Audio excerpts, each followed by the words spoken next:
19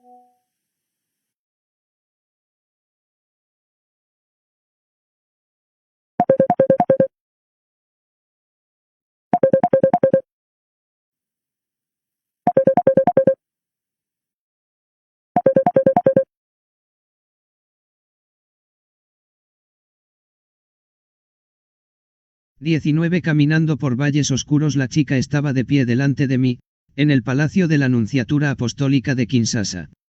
Había llegado de la provincia de Kivu del Norte, donde se encuentran los mayores yacimientos de estaño de la República Democrática del Congo y enormes minas de oro, una zona que en ese viaje, mi 40º viaje apostólico internacional, en febrero de 2023, no me fue posible visitar por estar eternamente sacudida por el monstruo que es la guerra. La que se disponía a contar era una historia terrible, y para hacerlo había necesitado la voz de la compañera que iba con ella. Soy Bichumukumbi Kamala, tengo 17 años, pero el calvario de mi sufrimiento empezó cuando tenía 14. Pasó en Musenge, una de las aldeas del territorio de Walikale. Cuando íbamos a buscar agua al río, nos encontramos con los rebeldes, nos llevaron al bosque, cada uno eligió a quien quería. El comandante me quiso a mí. Me violó como a un animal, varias veces al día, un sufrimiento atroz. Era inútil gritar, porque nadie podía venir en mi ayuda. Siguió así durante 1 año y 7 meses, hasta que por un golpe de suerte logré escapar. Mis amigas, las que fueron secuestradas conmigo, nunca han vuelto. Coloca al pie del altar una esterilla, parecida a aquella donde la tumbaba su verdugo. Luego toma la palabra Ladislas, que tiene su misma edad, habla de su hermano, que fue asesinado, ni siquiera sabe.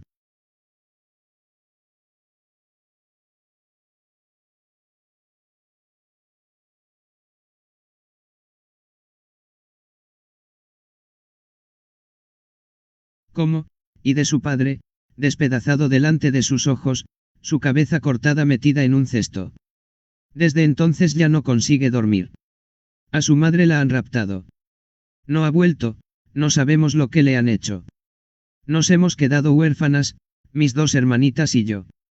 Y después Emelda. Y Desiree. Y Leonie, que todavía está en primaria y lleva debajo de la cruz de Cristo un cuchillo igual a aquel con el que han masacrado a todos los miembros de su familia. Un muestrario de horrores, de asesinatos, violaciones, destrucciones, saqueos, de indescriptible crueldad. Y de huérfanos. Estoy conmocionado, permanezco en silencio ante ese abismo de dolor. En silencio como en Auschwitz, 7 años antes. Silencio y oración. Señor, ten piedad de tu pueblo. Señor, perdón por tanta crueldad. En silencio como con Lidia Maximovic, una de las 3000 niñas que Joseph Mengele utilizó como cobayas de laboratorio para sus experimentos de eugenesia en el campo de concentración de Birkenau. Sus abuelos acabaron enseguida en las cámaras de gas, su madre fue mandada a trabajos forzados, mientras que Lidia fue asignada al barracón de los niños. Tenía entonces 5 años. Hace 3 años, cuando tenía 81, me vino a saludar a San Pedro. Enrolló la manga de su vestido y me enseñó el brazo, en el que le habían grabado un número, 70.072. ¿Qué palabras se podían decir? No dije nada, besé ese brazo. De 3000, solo 200 niños habían sobrevivido cuando, el 27 de enero de 1945, el campo fue liberado. Sobrevivido en el abismo del dolor. Han sido muchos los judíos huidos de las persecuciones que se han refugiado en Argentina, se han calculado al menos 250.000 entre finales del siglo XIX y el final de la Segunda Guerra Mundial. Y antes, los que llegaron de Marruecos, del Imperio Otomano, de Siria y, posteriormente, también de Egipto. En el barrio de mi infancia, para mí eran una presencia habitual, amigos de juegos, padres y madres de compañeros. Desde niño, y después con la misma naturalidad como sacerdote, arzobispo y cardenal, con personas corrientes, con exponentes de la comunidad judía y con rabinos de Buenos Aires he trabado amistades auténticas. Como con Abraham Escorca, rector del seminario rabínico y rabino de la comunidad Benei Tikva, en el barrio de Belgrano. Juntos grabamos unos 30 programas de televisión sobre la Biblia, que se emitieron en el canal de la Archidiócesis. Después, en los primeros días de febrero de 2013, nos despedimos porque empezaban las vacaciones de verano, y nos citamos para la grabación siguiente, la de marzo, cuyo tema debía ser precisamente la amistad. Pero el espíritu, sabido es, altera las cosas y crea las situaciones más impensadas, y, así, ese último programa nunca se hizo, porque ese marzo ya no volví a la archidiócesis. Pero Abraham fue a una de las primeras personas a las que llamé por teléfono, la misma noche en que me eligieron obispo de Roma. Me retienen, anota mi nueva dirección, le dije. Incluso con un océano de por medio, nuestra amistad se ha mantenido firme, forjada en el pragmatismo de identificar caminos para servir al hombre, que para los dos es la forma más sublime, más elevada de servir a Dios. Alami / Cordon Press en silencio en el campo de concentración de Auschwitz-Birkenau. El diálogo entre judíos y cristianos ha de ser más que un diálogo interreligioso, es un diálogo en familia. Estamos unidos los unos a los otros ante el único Dios, y estamos llamados a testimoniar con nuestra conducta su amor y su paz. Con la comunidad judía de Buenos Aires hemos trabajado conjuntamente en muchas iniciativas, culturales, religiosas, de servicio, como la construcción de comedores para pobres dirigidos por rabinos y sacerdotes, juntos. Y juntos sufrimos también el dolor, en la larga, terrible noche de la dictadura que sacudió a mi país, de 30.000 desaparecidos argentinos, que casi siempre pasaron por esos cuartos de tortura en los que no era raro encontrar colgadas de las paredes fotografías de Hitler. Al menos 2.000 pertenecían a la comunidad judía, y muchos otros tenían orígenes, también sus amigos, también sus hermanos. Nuestros hermanos y nuestras hermanas mayores. En Kinshasa beso manos y pies amputados. Acaricio cabezas. Recojo susurros. Estoy admirado de la valentía de esos testimonios, sus lágrimas son mis lágrimas, su dolor es mi dolor. Y todos juntos luego decimos, basta. Basta de atrocidades que arrojan infamia sobre la humanidad entera. Basta de considerar a África una mina que explotar o una tierra que saquear. Basta con el escándalo y la hipocresía de los negocios que no dejan de prosperar provocando violencia y muerte. Desde finales de los años 90, la guerra del Congo ha causado más de 5 millones de víctimas. Es el mayor conflicto desde la Segunda Guerra Mundial, heridas no curadas desde hace años, sobre las que, con la escandalosa injerencia de multinacionales y de las potencias extranjeras, se mezclan dinámicas étnicas que se disputan en sangre recursos naturales y poder. Y cientos de miles, junto con millones de evacuados y de refugiados, son las víctimas de la guerra en Sudán del Sur, que es hoy el país más joven del mundo, una tierra donde el acuerdo de paz firmado en 2018 no termina de cumplirse. Cientos de miles de personas que han perdido a sus seres queridos y sus casas, familias que se separaron y que nunca han vuelto a encontrarse, niños, ancianos, mujeres, hombres que han pasado por sufrimientos indescriptibles. Ya había visto a su presidente, Salva Kiir Mayardit, cuando me encontraba de visita en Uganda, en 2015, había pedido una cita improvisada, no programada, y lo recibí de noche, en Kampala. Después, en abril de 2019, volví a verlo en Santa Marta, junto a los vicepresidentes nombrados Riek Machar, líder de la oposición, y Rebecca Nyandende Meibie, la viuda del líder sursudanés John Garang, muerto en la guerra, durante un retiro espiritual ideado con entonces el arzobispo de Canterbury, Welby, y el moderador de la Iglesia Presbiteriana de Escocia, John Chalmers. Al término de la reunión, infringiendo el protocolo con un gesto nacido del corazón, me arrodillé para besar los pies de todos los líderes de Sudán del Sur. Seguid en paz, les imploré como hermano. Vatican Media / New York Times / contacto foto de rodillas ante los líderes de Sudán del Sur, implorando la paz. La paz es posible, nunca me cansaré de repetirlo. Y es la condición fundamental para el respeto de los derechos de cada hombre y para el desarrollo integral de cada pueblo. Rezo para que las semillas de aquel retiro espiritual logren madurar y luego fructificar. Sé que las dificultades son muchas. Ni siquiera un día antes de mi visita a Yuba, el 3 de febrero de 2023, Como peregrino de reconciliación, las armas callaron. Y sin embargo tenemos que seguir luchando, tenemos que luchar y denunciar para que, en ese país por mí tan querido y en todas partes, el aluvión de violencia no impida el curso vital de la paz, para que no lo obstaculicen las ciénagas de la corrupción ni lo frustre la pobreza desmesurada. La corrupción es cómplice del horror. El acaparamiento de las riquezas naturales es cómplice del horror. La falta de democracia es cómplice. Y también el silencio es cómplice. Cuando a Liliana Segre, senadora vitalicia de la República Italiana, que tenía 13 años el día que fue internada en Auschwitz, junto con su abuelo y su padre, a los que nunca volvió a ver, le preguntaron qué palabra habría que escribir en el andén 21 de la estación de Milán, desde el que, tras la infamia de las leyes raciales, salían los trenes hacia los campos de concentración nazis, no tuvo dudas, indiferencia, dijo. Nadie había pensado en esa palabra. Pero fue la indiferencia cobarde de muchos lo que permitió entonces que se consumara la masacre de al menos 15 millones de personas, y es a menudo el silencio y nuestra indiferencia globalizada lo que permite que se cumplan las masacres de hoy. El lenguaje del horror, de la vejación, de la miseria, de la decadencia, de los valles más oscuros en los cuales el camino de los hombres y de las mujeres se hunde, se alimenta casi siempre de las mismas palabras, aún con más frecuencia de lo tácito, porque la indiferencia ni siquiera necesita voz, yo no tengo nada que ver, no es mi problema, mira hacia otro lado. Salvarse solo uno mismo, preocuparse solo por uno mismo, pensar solo en uno mismo es la cantinela de la humanidad que crucificó al Señor, LC 23, 35 a 37, y de un cuerpo social profundamente enfermo. ¿Por qué el egoísmo no es solo anticristiano? El egoísmo es también autodestructivo. La cortísima visión de un egoísmo sin fantasía ni creatividad hace que se pierda en gastos de rearme, en conflictos, en destrucciones ambientales una riqueza inmensamente mayor. Cuando los pueblos empiezan a desangrarse físicamente, ya están medio desangrados financieramente. Porque matar cuesta, suicidarse supone gastos. La estupidez es un lujo.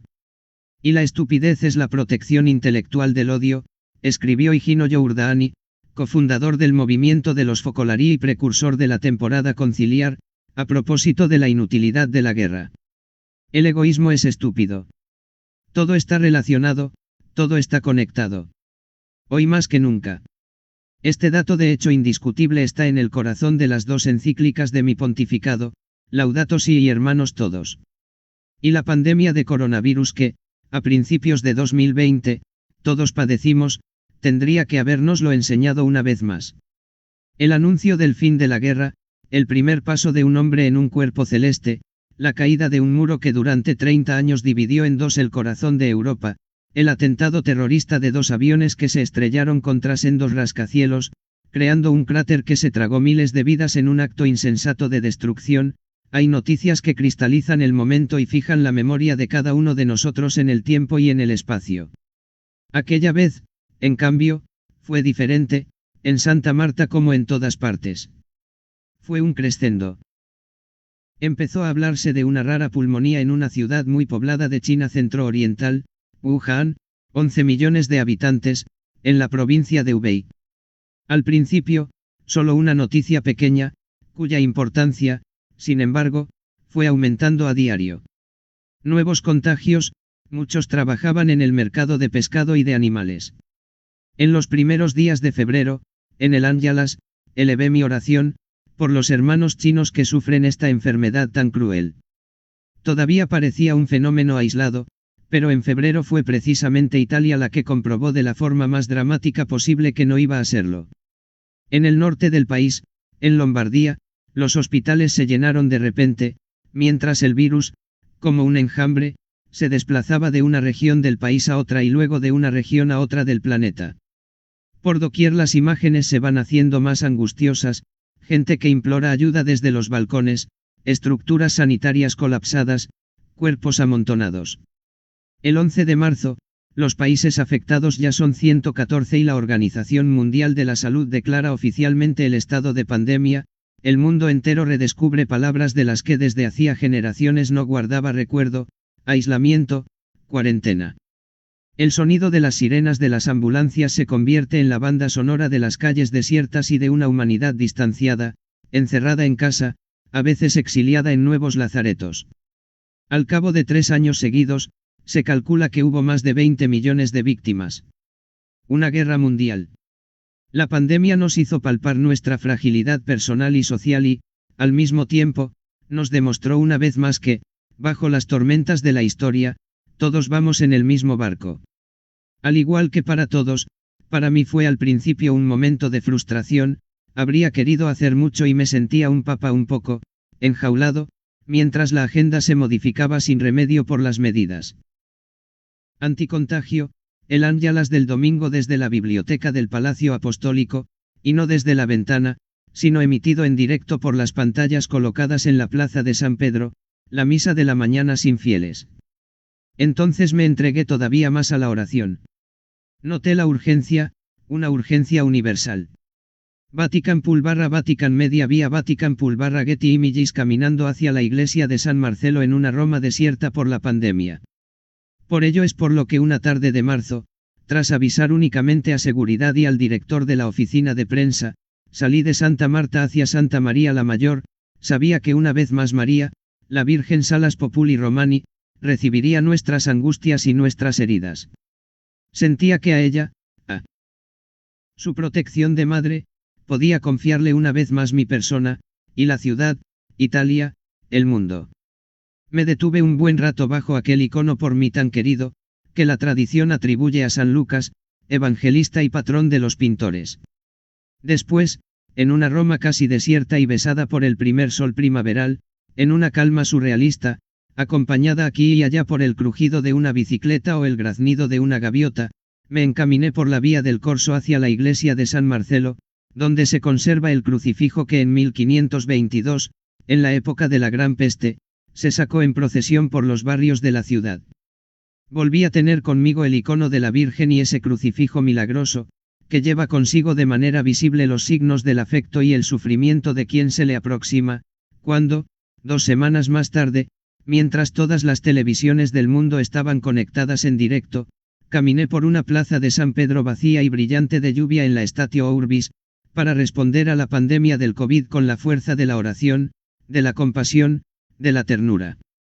Avanzaba solo y tenía en el corazón la soledad de todos, notaba sus pasos en los míos, sus pies en mis zapatos, podría decir. En aquel silencio sentía resonar millones de súplicas y una necesidad universal de esperanza. Había llegado el atardecer, MC4, 35, el tiempo de la tempestad, para desenmascarar falsas y superfluas seguridades, y todos juntos nos encontramos abrazados como a un ancla a ese Cristo capaz de vencer el miedo, de brindar apoyo. Mete mano, le decía, una expresión muy mía, que utilizo con frecuencia en la oración. Mete mano, por favor. Lo hiciste en el siglo XVI, ya conoces esta situación. De vez en cuando dirigía mi mirada hacia la columnata de la derecha y al monumento al migrante que hacía un año decidí colocar ahí, para que nos ayudase, en el centro de la cristiandad, no solo a aceptar el desafío evangélico de la hospitalidad, sino precisamente a leer los signos de los tiempos. Se titula Angels Unawares, Ángeles sin saberlo, esa escultura de bronce y arcilla en la que están representadas personas de todas las edades, de varias culturas, de distintas etapas históricas, están juntas, muy pegadas entre sí, hombro con hombro, de pie sobre una patera, con los rostros marcados por el drama de la huida, del peligro, del futuro incierto. Estábamos todos juntos en esa patera, ahora, con idéntica inquietud, sin saber cuántos lograríamos desembarcar, ni cuándo. Estábamos todos juntos. También por eso en esa plaza nunca me he sentido realmente solo. Besé la base del crucifijo y eso me dio esperanza, me la da siempre. Le pedí al Señor que alejara el mal con su mano y a la vez la gracia y la creatividad de saber abrir nuevas formas de fraternidad y de solidaridad, incluso en ese contexto para nosotros desconocido. Porque de repente, en mí y en la iglesia entera, la urgencia de la oración se unió a la del servicio. De manera especial a las personas más frágiles, en apuros, los indigentes, los presos, los hospitalizados, las personas mayores. La Iglesia reaccionó, hizo su papel. Recuerdo la llamada de teléfono de un obispo, algo rígido: tengo un problema, me dijo agitado, no me dejan entrar en el hospital para confesar, ni en las residencias de ancianos, ¿qué hago? Le sugerí que pensase en lo que pasa en los barcos durante un naufragio: aunque le entre agua al casco, un sacerdote puede darles la absolución a todos en la popa, desde lejos, llega igualmente, y, del mismo modo, puedes darla desde la entrada, desde la portería. ¿Y la comunión?, me preguntó luego. Puedes entregar la Eucaristía en un sobre cerrado a un enfermero, que la suministrará. Se esmeró todo lo que pudo, aquel obispo. Ante el dolor humano nos organizamos, fuimos capaces de cambiar. ¿Cuántos laicos, cuántos párrocos demostraron la valentía del servicio ocupándose de las personas más solas, llevando consuelo y medicamentos, mostrando el rostro hermoso de una iglesia amiga, que cuida? Después del primer año, solamente en Italia fueron casi 300 los sacerdotes que dieron la vida, no solo por la fragilidad de una edad avanzada, sino pagando con la sangre la proximidad al pueblo, la presencia en los ambientes más expuestos al virus. ¿Y cuántos mártires entre los médicos, entre los enfermeros, cuántos héroes desconocidos? Nuestras vidas, las vidas de todos, fueron mantenidas, salvadas, por personas habitualmente ausentes de los titulares de los periódicos, que no aparecen en las pasarelas o en los espectáculos, pero que estaban escribiendo los hechos decisivos de nuestra historia: el personal sanitario, los empleados de los supermercados y de la limpieza, los transportistas, las fuerzas del orden. No olvidar las lecciones de la pandemia es la única manera que tenemos de honrar, más allá de la vacía retórica, el sacrificio de tantos. La primera que nos ha impartido es la de que la paz no debe ser consecuencia sino condición previa. Enseguida apoyé y relancé la resolución 2532 del Consejo de Seguridad de las Naciones Unidas que, por primera vez en su historia, pidió por unanimidad el cese del fuego global, junto con una invitación a abrir corredores humanitarios para suministrar ayuda a los más vulnerables. Esta conciencia no es sino la prueba de que con la guerra, siempre, todas las soluciones se alejan, todos los problemas se agravan y arraigan, a veces ya no tienen solución. Con la guerra todo puede estar perdido. Y la segunda lección es la de nuestra interdependencia, unos con otros como familia humana y todos juntos con el planeta. Además de hacernos percibir con angustiosa inmediatez cuán profunda es la exigencia de una comunicación que no puede ser solamente virtual, que por nuestra propia existencia es necesario que sea sobre todo, de carne. La pandemia ha puesto de manifiesto las deformidades, los desequilibrios, la soberbia de nuestro sistema económico global. La economía que mata, que excluye, que hace pasar hambre, que concentra enormes riquezas en manos de pocos en perjuicio de la mayoría, que multiplica a los pobres y pulveriza los sueldos, que contamina, que produce guerras, no es economía, es solo un vacío, una ausencia, una enfermedad. Es una perversión de la propia economía y de su vocación. Cría cuervos y te sacarán los ojos, dice un proverbio español. Hemos contaminado y depredado, poniendo en peligro nuestra propia vida. Es significativo de esta perversión el hecho de que, paradójicamente, el tiempo de la pandemia, en gran medida, coincidió con aquel en que el planeta, nuestra casa común, volvió a respirar. Durante unos meses redujimos las emisiones de CO2 como nunca antes. No podemos permitirnos pensar que se trató solo de un entusiasmo pasajero. En la tragedia griega, el antecedente que produce consecuencias terribles es la hibris, la arrogancia, esa inflación psíquica que vuelve al sujeto inconsciente de sus límites. Todo está relacionado: un sistema perverso de falso desarrollo, la deforestación que avanza de manera ilógica y criminal y nos hace perder cada año una zona de bosques primarios del tamaño de Bélgica, la destrucción de enteros ecosistemas, el ataque a la biodiversidad, la antropización salvaje. Hasta llegar a lo que la comunidad científica ya considera un hecho demostrado: en los hábitats degradados hay más virus que pueden infectar al hombre. No hay dos crisis separadas, una ambiental y otra social, sino una sola y compleja crisis socioambiental, destinada a desembocar más fácilmente en tragedias sanitarias. Devolver la dignidad a los excluidos, combatir la pobreza y la explotación, cuidar el medio ambiente y proteger nuestras propias vidas no son en absoluto exigencias separadas y menos que nunca opuestas, sino las directrices del mismo enfoque integral, que ya debe considerarse ineludible. Las catástrofes globales del COVID y de los cambios climáticos nos dicen a gritos que ya no podemos seguir esperando, hay que actuar ahora. En el drama, la pandemia tendría que habernos enseñado que tenemos los medios para enfrentarnos al desafío y que seremos más resilientes si lo hacemos todos juntos. Todos vivimos nuestros lutos.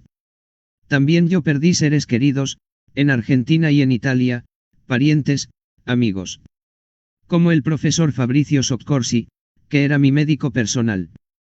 Seguir adelante no significa olvidar. ¿Quién puede atreverse a olvidar las filas de vehículos militares que sacaban los ataúdes de la ciudad, donde no había sitio ni para los muertos, el dolor de los médicos derrotados una y otra vez ante los enfermos, los rostros deformados por las mascarillas y el cansancio, la terrible soledad de padres, madres, abuelos en las residencias de ancianos y en los centros de salud? Seguir adelante significa cambiar. Porque, el año en el que no fuimos a ninguna parte, nos arrojó a la cara la trágica realidad del camino que lleva a la autodestrucción.